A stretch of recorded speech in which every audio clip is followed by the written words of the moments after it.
In today's video, we have an Atlas HO scale Metrolink MP36 locomotive. And as always, we're going to take a look at the details up front first and then work our way towards the rear.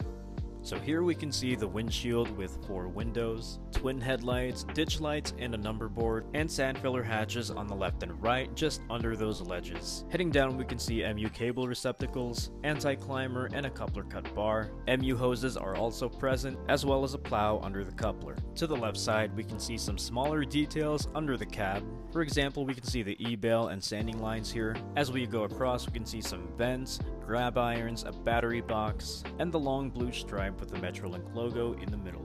I want to point out the fact that the grab irons on this model are a bright orange when they're really supposed to be yellow. So there's an error on the manufacturer's part.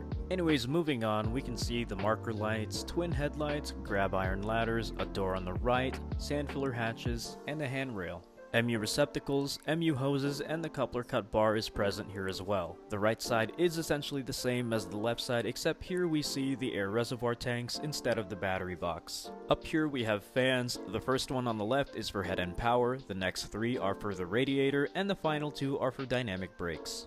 The exhaust port and the horn can be seen here as well. While the vent details are not see-through, the fans actually are, interestingly enough.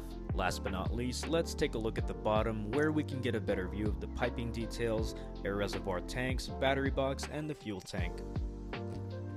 Here for comparison, I have my Metrolink F59 PHI by Athearn. While they are similar in the way that they are both streamlined locomotives, they are still vastly different. For example, the MP36 is notably longer than the F59 PHI. And as a newer locomotive, the MP36 was essentially seen as a new and improved F59 PHI. With all that said, Atlas certainly did a great job putting this model together, although I do think TrueLine's version is slightly better. I've certainly spoken enough, so let's take this out for a spin.